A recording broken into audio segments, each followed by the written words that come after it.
These are the exact 7 steps you need to take to become a successful real estate agent. So steal this blueprint that I have used myself throughout my career to become a successful real estate agent, and now I run my own successful brokerage. Step 1, you want to research the industry even before you start on that journey. You want to reach out to people that have been successful in real estate, are successful in real estate, and maybe even own a brokerage themselves. You want to reach out to them, and this way you can establish a 5-year business plan. It's not going to be an easy go of it. It's going to take some time. But by having a business plan, you can set your goals. Set your goals for who you want to become by the end of that 5th year. Reverse engineer everything back to day 1. Having a business plan will manage your expectations. It'll also determine how much time and effort you're going to need to become that successful person. The business plan will also help you determine how long it's going to take before you actually get your first commission check too, and how much money you'll need to earn in order to become successful.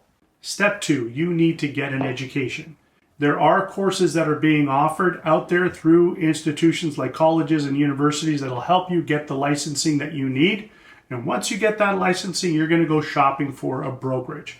You want to work for a brokerage that's big enough and yet intimate enough that'll give you the mentoring that you need across a wide array of different skills that you're going to need to learn.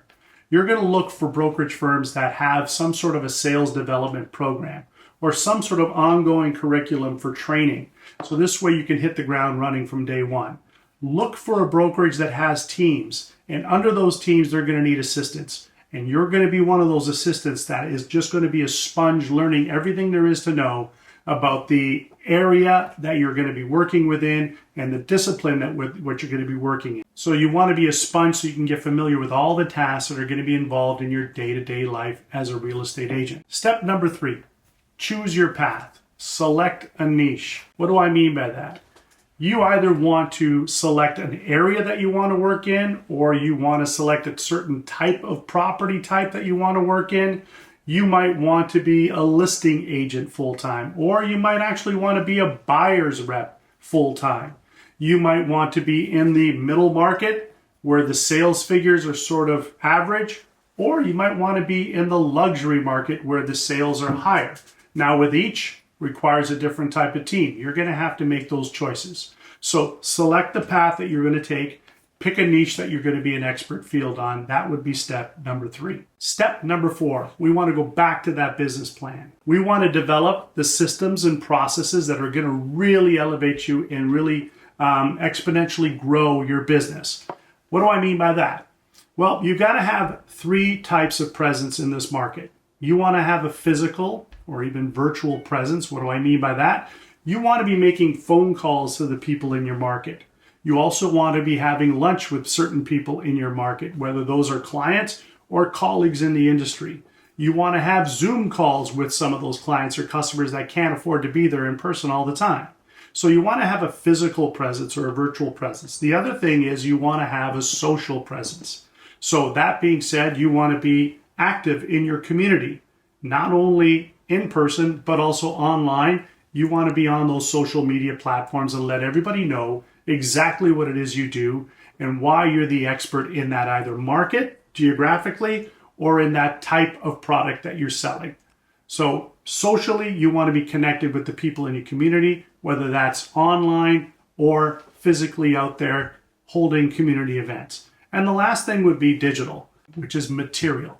You want to be able to provide your market physical material presence in the form of newsletters, in the form of statistics or research that you can give them, mail it out, or hand deliver it to them so that they know that you understand the conditions of the market at all times. You might also want to make announcements, some of the things that you've been accomplished, some things that you've sold, or projects that you're working on as well. So that all falls under material presence. So you got physical or virtual if you want, or then you've got digital and social. And then lastly, you've got the material presence. So those 3 buckets, those 3 types of presence. All right, step 5. Once you've established that presence, we want to grow our business to scale up. Now, as the CEO of your business, you can't possibly wear all the hats. So you're going to have to build a team. And each person on that team is going to fill a specific role. First role could be sales. Second role could be marketing. Third role could be personnel or HR. Finance could be another one. So there are different hats that you might be wearing that you want to delegate. Build that team out. And as you build that hierarchy, there'll be people underneath that, but that'll come in time. So building your team is step number 5. Step 6 is all about self-improvement. Stepping back into education or re-education, if you will. You want to surround yourself with other successful real estate agents. Share techniques, strategies, resources, things that have worked for them that you haven't yet tried.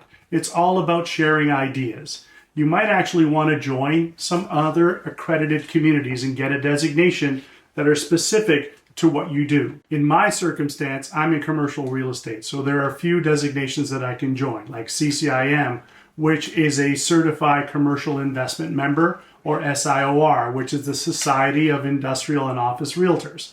Or if you're in retail, you might actually want to join ICSC. So think along those lines. And then the last step is step number 7. You're ready to go from agent to a broker. Start your own brokerage just like I did. And that'll help you save money. You don't have to split your commissions with anybody else, but actually grow your own team where the commissions will flow up to you. And you'll have a chance to mentor someone else.